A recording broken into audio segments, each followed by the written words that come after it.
Why hello there, Nice Dare here, hoping this video finds you well. And no, this is not an unboxing, this is a review of this knife.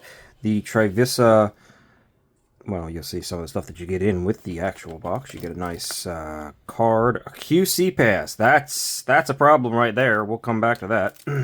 Slip, pouch.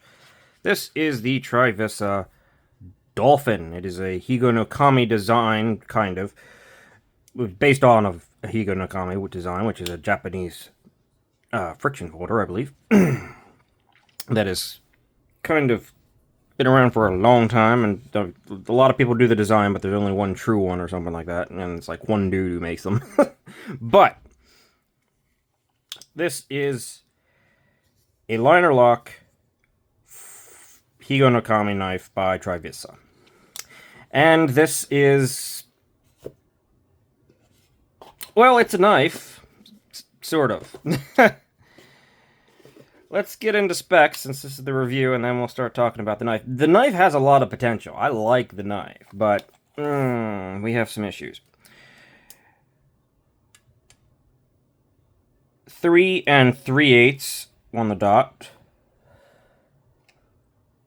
Just about 7 5/8 inches overall. And just a hair over 4 1/4. So, actually not terrible ratios. Making a comparison should be easy, because it's pretty easy to align that. It's flat at the back. To our small knife, the Civivi Elementum, and our full-size knife, the Civivi Conspirator. Both excellent budget options. Well, the Conspirator is not technically a budget option. I think there is a budget version of it. It's a little bit on the higher end, but excellent knives either way. As you can see, this thing fits pretty well in the middle of the two. Maybe a little closer to the Conspirator, just a tiny bit, but it's a medium knife. It's not a small knife, but it's definitely not full-sized.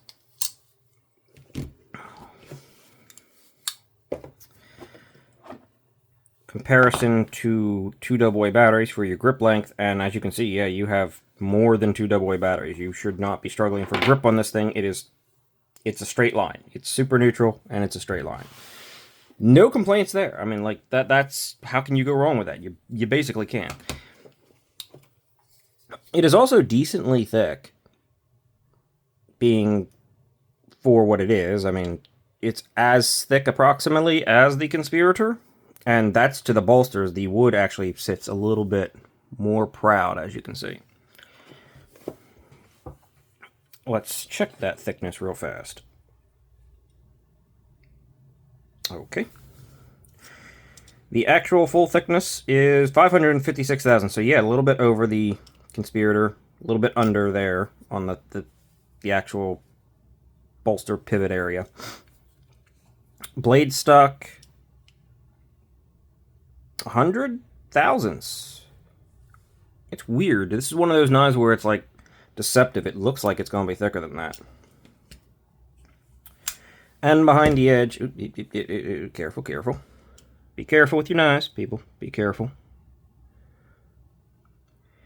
Behind the edge, 19 thousandths. Yeah, that's part of the problem.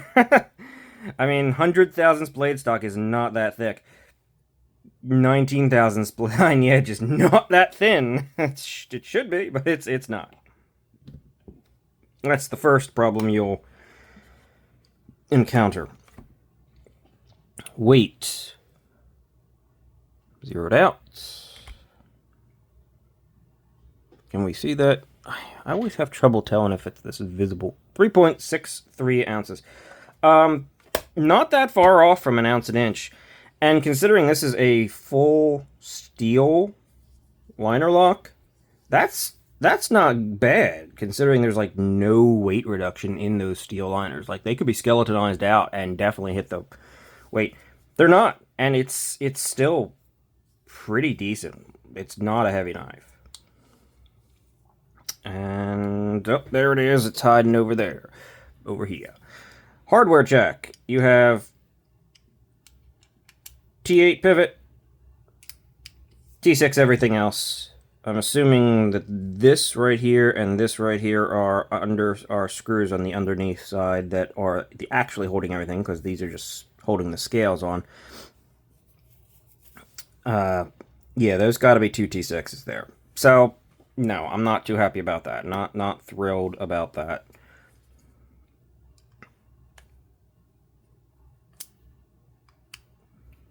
Yeah. Not thrilled about that whatsoever. But, it is what it is. Alright, now let's just start talking about this thing. What is it? It's a steel... it's a 14C28N blade, steel liner lock with different types of wood on the handles. There are a couple options. This is the olive wood. There's another light wood, and there's a dark wood. It's the Trivisa Dolphin Joe. I don't know why it's called that, but it is fine. Doesn't really feel dolphin to me or anything like that, but that's the name. It is running on surprisingly... I'm assuming those are phosphor bronze. They're awful thick if they're not. Washers. And it certainly feels like washer action. It feels like very cheap, shitty washer action. It is not smooth.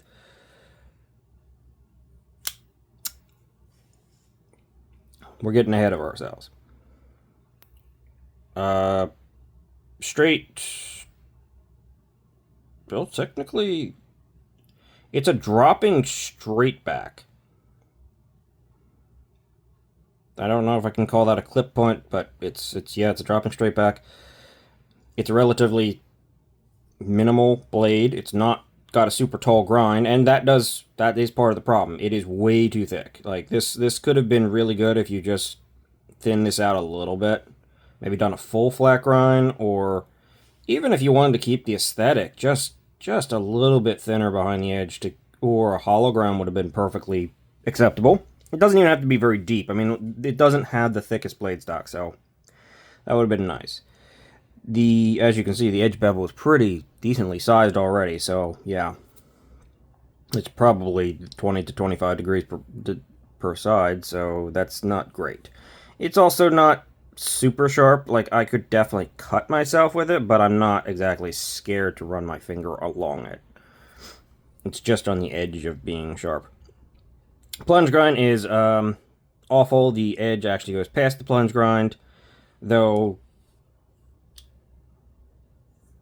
where it hits back there, because it's hitting up in here, the stop pin that is, you can definitely cut in more sharpening choil, so that wouldn't actually be a problem.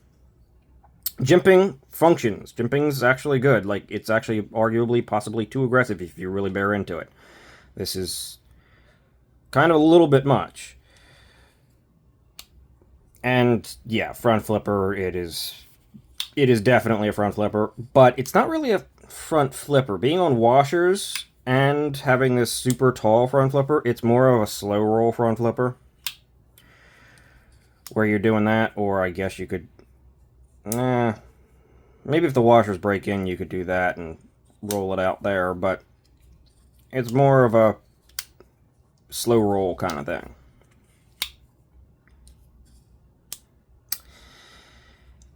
I definitely think that jimping could be dialed back a notch actually on here, because it's a bit much. It's not terrible, and as long as you're not bearing into it super hard, it's fine. But it is a bit much. The blade, other than the steel, is sterile, and that's I love. Like, this logo, perfectly fine with that logo being right there. Love that. Do that more. Other companies, yes, fine. That's all you need. As I said already, steel locks, frame locks. There does appear to be, like, plates over top of the liners to create the bolsters, or that are the bolsters. Stop pin is back here, but as I said, it doesn't really get in the way of anything, which is also always wonderful. Lock bar access, actually good. They could have chamfered this side, but honestly, I have nothing to complain about there. That's excellent. There's nothing wrong with that. I'm happy. The liner lock is also relatively thick, and I mean, this is a relatively new knife, and it's about, you know, square on, so it's probably could be a little bit better lock face geometry, a little bit earlier of a lockup, but it is solid. Well, I'll give it that much. There is a hidden lanyard post, and the pocket clip is deep carry. It is not inset, but it does have flat screws, so I don't mind that. It has a mostly continuous rise. Like, if you're going to not do a perfectly continuous rise to just have it straight up and have this tiniest flat, this is what you do. Instead of having a long flat sticking out the end, you just have this tiny little bit. It'll work better. Retention, flex, it's not the heaviest retention, but it does have good flex, and it's holding. So, no complaint, it is not reversible. Fine by there. So, it is also, yeah, it's not really centered. The blade itself might be centered. It might just be slightly ground off center.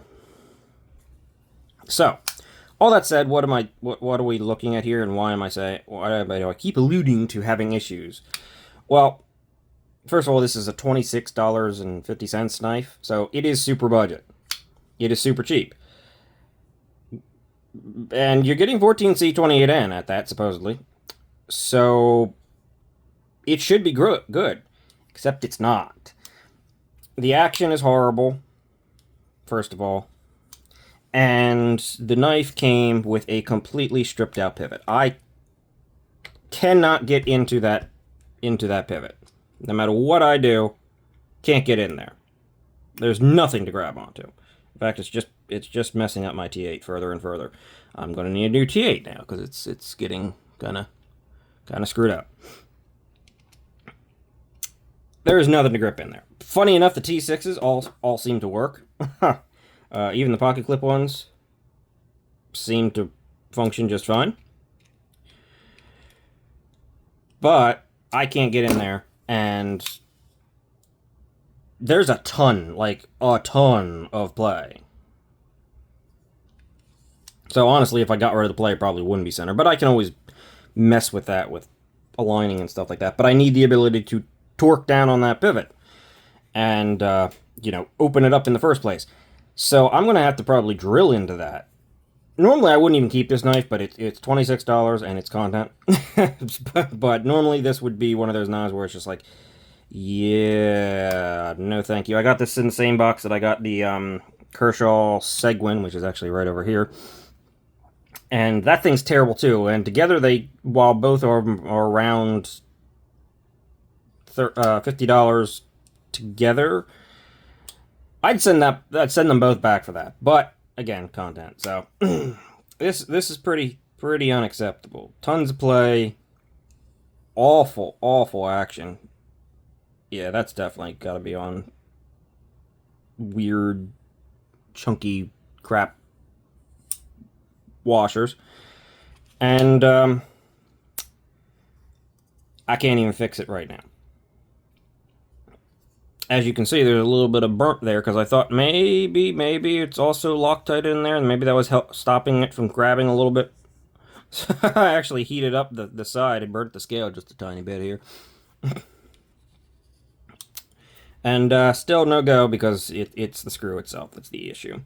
So no, I can't recommend this. It's an alright design. In hand, it's not uncomfortable. Even with the deep carry clip, it's reasonably comfortable, actually. I mean, back here it's a little bit funky because you're really directly on the clip, but up here, yeah, ergos are fine. It's a deep carry pocket clip, but yeah, no, that's actually pretty deep if you really look at it. It's a little bit slick to get in and out of the pocket, but it's suffering from some serious issues that are just quality, and, well, I already pointed out, where did that QC card go? That, for me, is an issue. Because this is not a QC pass. Not in the slightest. I mean, even if there was no side-to-side play, you should still check to see that the screws aren't stripped.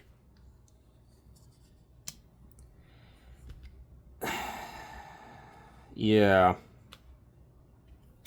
So, that's a problem. Better material and craftsmanship, not quite. This is the first Trivisa knife I've ever had. I've heard that some of them are good, but I have a feeling that they're really hit or miss, just overall. Just that's the vibe I get, especially their budget stuff. So, I'm gonna see what I can do about that. Probably nothing, and I don't really want to drill it out. So, it'll probably just, I'll get a summary out of it. I might make a joke out of it at one point, and then it might just go in the trash, honestly. It's just not good enough, even at the price point. This is gas station execution on what looks like a knife that should be, like, legitimate. Even if it's cheap, it looks like it should be a legitimate knife, but... So that was a bit disappointing, but that's what it is. Gotta end things here. Say thanks for watching, like and subscribe. And, well, I'll catch you guys in the next one, hopefully. Hopefully I can earn your subscription. So see ya. Have a great day.